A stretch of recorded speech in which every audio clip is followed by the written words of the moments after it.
Welcome back to our channels science Guru @Ramdiya लाडवाल। प्रिय विद्यार्थियों, आपने अब तक जितने लेक्चर्स हमारे हुए हैं उसमें आपने ozone depletion, acid rain, global warming और इसके अलावा कैसे केमिकल फार्मूला बनता है, how to form a chemical formula, ये जाना। इसके अलावा जो है कार्बन एंड इट्स कंपाउंड्स हमने 5 पार्ट के अंदर कंप्लीट कर दिया है। तो बहुत सारे वीडियोज हमारे डले हुए हैं, देखना मत भूलिएगा, बहुत ही नॉलेजफुल वीडियो हैं। आज हम लोग जो चैप्टर शुरू कर रहे हैं that is also very important, chemical reaction and equation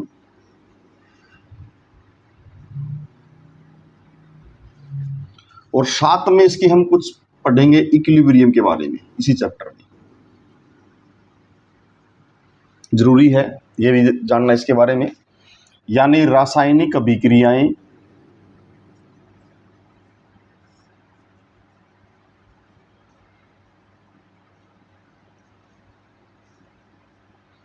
एवं समीकरण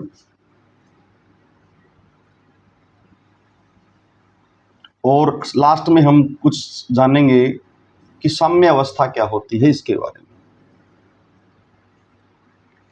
आज का जो हमारा वीडियो रहने वाला है वो रहने वाला है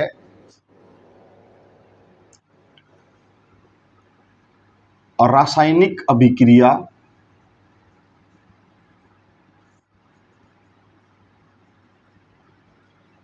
क्या होती है, उसकी दर क्या होती है और दर को प्रभावित करने वाले कारक, दर को प्रभावित करने वाले कारक, इनके बारे में आज हम इस वीडियो में जानेंगे। केमिकल रिएक्शन किसे कहेंगे, उस केमिकल रिएक्शन का रेट क्या है, इंग्लिश मीडियम वाले बच्चे ध्यान रखें, और कौन कौन से फैक्टर हैं जो किसी केमिकल रिएक्शन को अफेक्ट करते हैं, इसके बारे में हम लोग आज जानेंगे। तो शुरू करते हैं सबसे पहले कि केमिकल रिएक्शन क्या होती है। केमिकल रिएक्शन यानी कि रासायनिक अभिक्रिया क्या होती है। ध्यान देंगे सभी बच्चे, A+B गोज टू C+D, ये एरो का निशान बना लिया मैंने, इसे कहते हैं गोज टू। गोज टू का मतलब होता है हिंदी में बनता है। यहां मेरे पास दो पदार्थ थे पहले, A और B, वे दोनों आपस में केमिकली रिएक्ट हुए, रासायनिक रूप से जो उन्होंने अभिक्रिया की, जुड़े, मिले और उन्होंने C और D बना दिया। क्या बना दिया उन्होंने? C और D। इसे कहेंगे हम रासायनिक अभिक्रिया, केमिकल रिएक्शन। जब दो या दो से अधिक पदार्थ मिलकर किसी नए पदार्थों का निर्माण करते हैं, किसी नए पदार्थ नया पदार्थ आपका एक या हो सकता है, दो हो सकता है, दो से अधिक हो सकते हैं, किन्हीं नए पदार्थों का निर्माण करते हैं, उन्हें हम रासायनिक अभिक्रिया करते हैं। When a chemical substance react together to form a new substance is known as chemical reaction। उसको हम केमिकल रिएक्शन का जो है नाम देंगे, वो केमिकल रिएक्शन जो है कहलाएगी। यानी कि कुछ पदार्थ हमारे पास पहले से होंगे, केमिकली रिएक्ट करेंगे, रासायनिक रूप से अभिक्रिया करेंगे और नए पदार्थ हमारे बन जाएंगे, न्यू सबस्टांस हमारे फॉर्म्ड होंगे, उसे हम केमिकल रिएक्शन का जो है नाम देते हैं। उसे हम लोग जो है केमिकल रिएक्शन कहेंगे।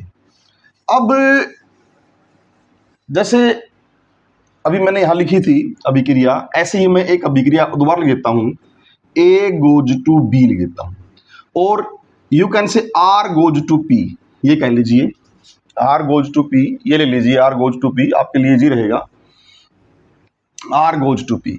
R मेरा सबस्टांस पहले से मेरे पास है और P मेरा नया बना है, एक रासायनिक अभिक्रिया है।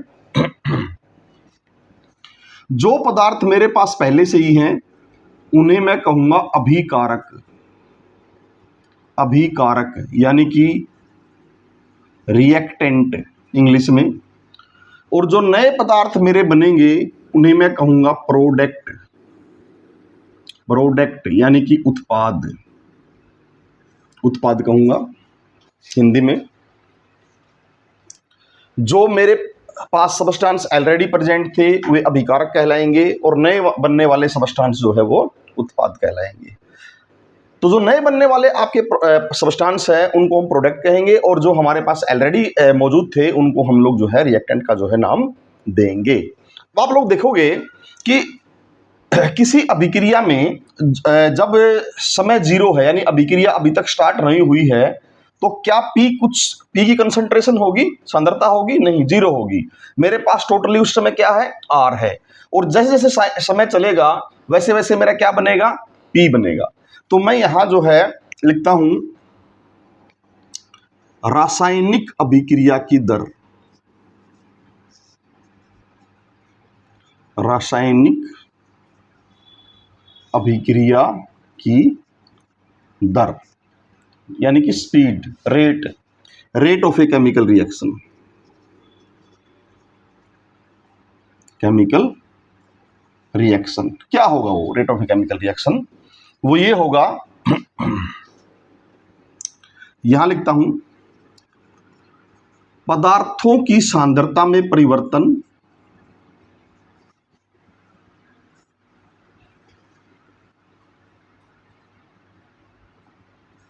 यानी इंग्लिश में change in concentration of substance. Concentration को पूरा लिख देता हूं ताकि सभी बच्चे समझ पाएं। Divide by time taken, Hindi में लिया गया समय, यानी कितने समय में पदार्थों की सांद्रता में क्या परिवर्तन हुआ उसको हम बोलेंगे रासायनिक अभिक्रिया की दर। अभी आपको थोड़ा सा ये हार्ड लग रहा होगा, टेंशन लेने की जरूरत नहीं है, अभी आपको मैं डिटेल से बताऊंगा कि क्या कैसे होगा। लेकिन जान लीजिए कि रासायनिक अभिक्रिया की दर, rate of a chemical reaction को हम ऐसे लिख सकते हैं, पदार्थों की सांद्रता में परिवर्तन बटे लिया गया समय, टाइम टेकन। अब इस रासायनिक अभिक्रिया की दर को मैं दो अलग अलग तरीकों से लिखूंगा।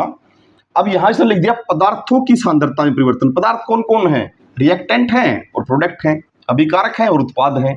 तो अभिकारकों के साथ यदि मैं इस अभिक्रिया की दर को लिखना चाहूं, रासायनिक अभिक्रिया की दर को लिखना चाहूं तो कैसे लिखूंगा? आइए, सेम रासायनिक अभिक्रिया की दर, rate of a chemical reaction is equal to, अब मुझे एक बात बताइए कि जैसे जैसे समय आगे बढ़ेगा तो आर की कंसंट्रेशन घटेगी या बढ़ेगी? सोचिए आप अपने दिमाग में कि जैसे जैसे समय बढ़ेगा रिएक्शन चलेगी, रिएक्शन का टाइम होगा 0 सेकंड से 1 सेकंड, 2 सेकंड, 3, 4, 5, 6, 7, 8, 9, 10 ऐसे रिएक्शन आगे बढ़ती रहेगी, वैसे वैसे आर की मात्रा घटेगी या बढ़ेगी? तो आप लोग इसका आंसर आसानी से दे सकते हैं कि आर जो है पी में कन्वर्ट हो रहा है, चेंज हो रहा है, इसलिए आर की मात्रा लगातार घटेगी। आर की मात्रा क्या होगी? घट जाएगी, घटेगी। तो आर की मात्रा घटेगी तो मैं यहां लिखूंगा अभिकारकों की घटती सांद्रता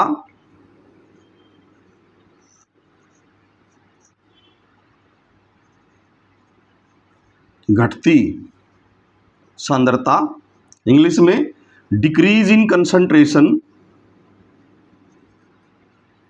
of reactant divide by time taken, divide by time taken. यहां इसके आगे मैं एक सिंबल लगाऊंगा नेगेटिव। ये नेगेटिव सिंबल इसलिए नहीं है कि अभिकारकों की सांद्रता घट रही है, इसके बारे में मैं थोड़ी देर बात करूंगा कि नेगेटिव सिंबल मैंने क्यों लगाया है। अभी आप ये नोट कर लीजिए कि जैसे हम ये लिख रहे थे अभिक्रिया की दर को कि पदार्थों की सांद्रता में परिवर्तन बटे लिया गया समय, यानी change in concentration of substance दो हैं R and P, divide by time taken, लिया गया समय।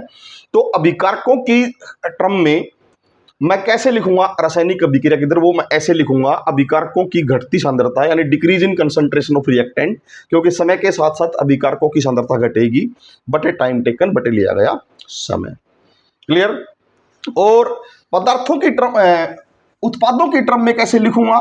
ये देखिए, उत्पादों की टर्म में मैं रासायनिक अभिक्रिया की दर कैसे लिखूंगा? एक बार मैं यहाँ लिखता हूँ R goes to P। R reactant है, सभी को पता है, यानी अभिकारक है मेरा, अभिकारक है। P जो है वो प्रोडक्ट है, यानी कि उत्पाद है। अब उत्पादों के टर्म में हम लिखेंगे रासायनिक अभिक्रिया की दर। तो rate of a chemical reaction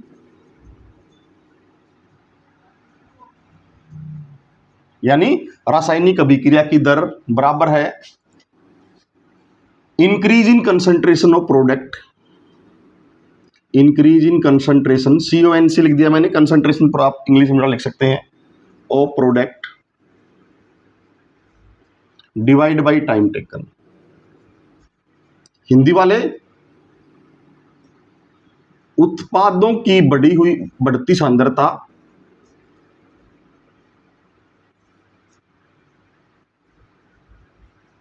बटे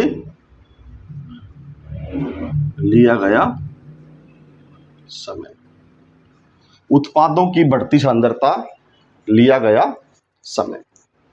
क्लियर? यानी यहां हम सिंबल पॉजिटिव रखेंगे, उसमें कोई चेंजिंग नहीं करेंगे हम, यहां ऐसे ही प्लस सिंबल रहेगा ऑलरेडी, उसके बारे में मैंने कहा था कि थोड़ी देर बाद बात करेंगे। अब इन चीजों को आप लोग मैथमेटिकली समझने का प्रयास कीजिए, बड़ा ही इजी वे में आपको समझाऊंगा। मैंने पहले कहा कि यहां जो एक्सप्लेनेशन होगी, ऐसी एक्सप्लेनेशन आपको किसी दूसरे वीडियो में नहीं मिलेगी। आइए देखिए, यहां किसी रिएक्शन का टाइम है T1 और कहा यहां किसी रिएक्शन का टाइम है T2, यानी T1 टाइम है और T1 टाइम से होते हुए रिएक्शन चली मेरी T2 तक। क्लियर? जब T1 था तो रिएक्टेंटों की कंसंट्रेशन थी R1, रिएक्टेंट मतलब अभिकारक, स्क्वायर ब्रैकेट का मतलब होता है कंसंट्रेशन, सांद्रता। ठीक है, ये है सांद्रता R1, और जब समय T2 हुआ तो कंसंट्रेशन R की हो गई R2, यानी घट गई। R2 थोड़ा है, R1 ज्यादा है, क्योंकि समय आगे बढ़ा है, समय आगे बढ़ेगा तो कंसंट्रेशन R की घटेगी, हमें पहले से ही पता है। T1 पे प्रोडक्ट की कंसंट्रेशन थी उत्पाद की P1 और T2 पे कंसंट्रेशन हो गई मेरी उत्पाद की P2। अब इन चीजों को यहां लेके आइए आप, यहां इन चीजों को यहां लेके आइए। देखो, अभिकारकों की घटती सांद्रता, change in decrease in concentration of reactant, वो कैसे होगा? अगर हमने किसी भी चेंज निकालना है, change in concentration of reactant या change in concentration of product, यहां इंक्रीज का मतलब चेंज है, चेंज हुआ है कुछ ना कुछ, यहां डिक्रीज का मतलब यहां भी कुछ ना कुछ चेंज हुआ है। तो चेंज जब हम निकालते हैं तो कैसे निकालते हैं? यहां केमिस्ट्री में या साइंस में फाइनल माइनस इनिशियल, यानी अंतिम सांद्रता माइनस प्रारंभिक सांद्रता, final concentration minus initial concentration. तो यहां फाइनल कंसंट्रेशन किसकी, रिएक्टेंट कितनी है R2 माइनस इनिशियल कितनी है R1 divide by change in time, time taken, कितना समय लिया, इतना समय लिया भाई, T2 माइनस T1, यानी final time minus initial time. Clear है? Final time minus initial time. अब चेंज को हम लोग साइंस में लिखते हैं डेल्टा। किसके चेंज? रिएक्टेंट में चेंज, फिर किसमें चेंज? टाइम में change, change in time, change in concentration of reactant divide by change in time, ये बन जाएगी मेरी रासायनिक अभिक्रिया की दर इन टर्म्स ऑफ रिएक्टेंट। अब देखिए, मैंने ये लिख दिया फाइनल कंसंट्रेशन ऑफ रिएक्टेंट, यानी अंतिम जो मेरी मात्रा है, सांद्रता है प्रोडक्ट रिएक्टेंट की, माइनस इनिशियल। बताइए ये पॉजिटिव आएगी नेगेटिव आएगी? देखिए, R1 मेरा अधिक है, R2 मेरा थोड़ा है, क्योंकि R1 T1 पे है, समय आगे बढ़ेगा तो आपके अभिकारक की सांद्रता घटेगी, तो घटेगी तो ये कम है और ये ज्यादा है। ठीक है, मैं कम में से घटा रहा हूं ज्यादा को, इसका मतलब ये टर्म मेरी क्या आएगी? नेगेटिव। क्या आएगी? नेगेटिव। इसका मतलब अगर ये मेरी टर्म नेगेटिव आएगी तो पूरी वैल्यू मेरी क्या बन जाएगी? नेगेटिव बन जाएगी। क्या बन जाएगी? नेगेटिव। पूरी वैल्यू क्या बन जाएगी मेरी? नेगेटिव। क्या कभी किसी रासायनिक अभिक्रिया की दर नेगेटिव हो सकती है? नहीं हो सकती। इसीलिए इस नेगेटिव वैल्यू को पॉजिटिव बनाने के लिए हमने यहां सिंबल माइनस लगाया है, क्योंकि किसी रासायनिक अभिक्रिया की दर, यानी अगर अभिक्रिया हो रही है तो वो कभी भी नेगेटिव नहीं हो सकती। और अगर हम यहाँ R2 में से R1 घटाएंगे तो माइनस का आएगा, माइनस की वैल्यू आएगी, लेकिन रासायनिक अभिक्रिया की दर माइनस नहीं हो सकती।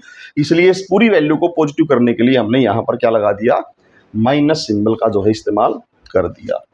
अब ऐसे ही मैथमेटिकल टर्म में हम यहां लिखेंगे उत्पाद, change in concentration of product, उत्पादों की सांद्रता में परिवर्तन, यानी increase in concentration of product. कैसे? Final P2 minus initial P1 divide by change in time T2 minus T1, T2 minus T1। ठीक है। उसके बाद change in concentration of product, वही जैसा हमने वहां लिखा था, divide by change in time delta T। अब यहां हमें माइनस लगाने की जरूरत नहीं है, क्योंकि P1 थोड़ा है, छोटा है, P2 बड़ा है, इसलिए ऑलरेडी वैल्यू पहले से ही पॉजिटिव रहेगी। इसलिए यहां पर हमें किसी और सिंबल की आवश्यकता नहीं है। यहां रेट ऑफ केमिकल रिएक्शन पहले से ही क्या है? पॉजिटिव है। तो इस तरह से हम मैथमेटिकली टर्म में जो है किसी चेंज इन कंसंट्रेशन को जो है, किसी रेट ऑफ रिएक्शन को हम लोग जो है डिस्क्राइब कर सकते हैं। अगर यूनिट की बात करें, रासायनिक अभिक्रिया की दर की इकाई क्या है, यूनिट क्या है, उसकी बात करें तो देखिए ऊपर तो है कंसंट्रेशन और नीचे है टाइम। कंसंट्रेशन की यूनिट होती है मोल पर लीटर, और नीचे फिर समय है, और समय की यूनिट होती है सेकंड। तो बन जाएगी मोल पर लीटर पर सेकंड, मोल पर लीटर पर सेकंड। ऐसे लिख सकते हैं mole litre inverse second inverse. Hindi medium वाले लिख लेंगे मोल पर लीटर पर second, mole litre inverse second inverse, ऐसे। तो ये बड़ा इंपॉर्टेंट क्वेश्चन है, एग्जाम में बार बार आता है ये कि किसी रासायनिक अभिक्रिया की दर की इकाई निम्न में से है। थोड़ा बहुत उसको घुमा फिरा देते हैं, तो इसको आप भूलिए मत। ये है मोल पर लीटर पर सेकंड। इसी को कई बार ऐसे भी लिख देते हैं मोल पर लीटर सेकंड इनवर्स, वो भी वही बात है। कई बार ऐसे लिख देते हैं मोल लीटर इनवर्स पर सेकंड, ये भी यही बात है। ठीक है। तो आप लोगों ने ध्यान रखना है कि रासायनिक अभिक्रिया की जो इकाई है वो है मोल पर लीटर पर सेकंड। अब उसको अलग अलग तरीकों से कैसे लिखा जा सकता है वो मैंने लिख दिया, mole litre inverse second inverse, या मोल पर लीटर सेकंड इनवर्स, या मोल लीटर इनवर्स पर सेकंड, एक ही बात है। तो ऐसे जो है ये अभिक्रिया की दर की इकाई बन जाएगी, और इस तरह से हम लोग जो है किसी रासायनिक अभिक्रिया की दर को जो है डिनोट कर सकते हैं। उम्मीद करता हूं कि आपको ये अच्छे से समझ में आया होगा। अगर समझ में आया है तो एक एग्जाम्पल के द्वारा हम इसको जो है और जो है डिस्क्राइब करने की कोशिश करेंगे। चलिए एक एग्जाम्पल लेते हैं, यहाँ ऊपर ले लेते हैं, बड़ा ही आसान एग्जाम्पल, आप लोग उसको करके देखोगे। किसी केमिकल रिएक्शन में T0 है, T0, तो कंसंट्रेशन ऑफ R है 1 × 10⁻⁻² मोल पर लीटर। ये R की कंसंट्रेशन है 1 × 10⁻⁻²। -2 को छोड़ दीजिए, आप +2 कर लीजिए, चलिए आसान रहेगा आपके लिए, +2 मोल पर लीटर कर लीजिए। और कंसंट्रेशन ऑफ P T0 है तो 0 रहेगी, हमने अभी डिस्क्राइब किया है। फिर मैं ले गया T को 10 सेकंड के ऊपर, T को मैंने जो है यहां से इंक्रीज कर दिया 10 सेकंड के ऊपर, तो वहां मेरी कंसंट्रेशन बन गई R, कंसंट्रेशन ऑफ R, उस पे इसको R1 मान लीजिए, इसको R2 मान लीजिए, इसको P1 मान लीजिए। P को छोड़ ही दीजिए आप कि हम रिएक्टेंट की टर्म में ही करेंगे। R2 बन गई मेरी 1 × 10⁻⁻1 मोल पर लीटर। ये बन गई मेरी R 1 × 10⁻⁻1 मोल पर लीटर। ये जो है मेरी आपकी जो है कंसंट्रेशन बन गई। 10th तक बच्चे अगर ऐसा भी ना कर पाए, माइनस को ना कर पाए, तो इसको +1 कर लीजिए, 10⁻1 कर लीजिए और आसान बनाने के लिए, माइनस वाले आप बाद में कर लेना। तो एग्जामिनर पूछेगा what is the rate of reaction, rate of reaction क्या है, आपने ये फॉर्मूला लगाना है और rate of reaction find out कर दीजिए। अब R2 ये है 1 × 10⁻1 R2 minus R1 1 × 10⁻2 divide by time taken T0 10 second हो गया, ये तो 10 सेकेंड हो गया आपका, ठीक है। ये 10 है, ये माइनस 100 है, डिवाइड बाई 10 है, is equal to -90 divide by 10। मैंने कहा था कि माइनस सिंबल हम लोग इस्तेमाल करते ही रहेंगे इसके लिए, क्योंकि ये इस टर्म में है। तो ये एक माइनस सिंबल ये आ गया, एक माइनस सिंबल पहले से था प्लस का हो गया, 0 0 तो हो गया 9 मोल पर लीटर पर सेकेंड, 9 मोल पर लीटर पर सेकेंड। ये होगी इसकी रासायनिक अभिक्रिया की दर। तो इस तरह से आप किसी भी रिएक्शन की रेट ऑफ रिएक्शन को जो है आसानी से निकाल सकते हैं। अभी आप लोग जो है ये रिएक्टेंट की टर्म में था, अब प्रोडक्ट की टर्म में एक एग्जाम्पल आप लोग निकालोगे। मैं यहाँ उसका जो है स्टेटमेंट लिखता हूँ। T1 10 सेकंड है तो P1 है 1 × 10⁻2 मोल पर लीटर। जब T2 30 सेकंड हुआ तो P2 1 × 10⁻4 मोल पर लीटर हो गया। Find out the rate of reaction. Rate of reaction क्या होगा ये निकालिए, क्या होगा इसका जो है रेट ऑफ रिएक्शन। तो आप लोग आसानी से निकाल सकते हैं इसका रेट ऑफ रिएक्शन, कोई दिक्कत नहीं आएगी आपको, प्रॉब्लम आने वाली है नहीं इसमें। आप आसानी से इसका रेट ऑफ रिएक्शन जो है फाइंड आउट कर सकते हैं। तो रेट ऑफ रिएक्शन निकालिए। अगली वीडियो में हम फैक्टर्स पढ़ेंगे, factor affecting the rate of reaction, यानी अभिक्रिया की दर को कौन कौन से कारक जो है प्रभावित करते हैं। तब तक आप लोग जो है इस पे जो है ऐसे ही एग्जाम्पल्स खुद पुट करके आप प्रैक्टिस कीजिए। देन हम लोग जो है factor affecting the rate of reaction जो है उसके बाद हम लोग जो है स्टडी करेंगे। तब तक आप लोग जो है ये एग्जाम्पल्स अच्छे से करते रहिए, दोहराते रहिए एग्जाम्पल्स को अच्छे से, और अपनी तैयारी जो है अच्छे से करते रहिए। Thank you.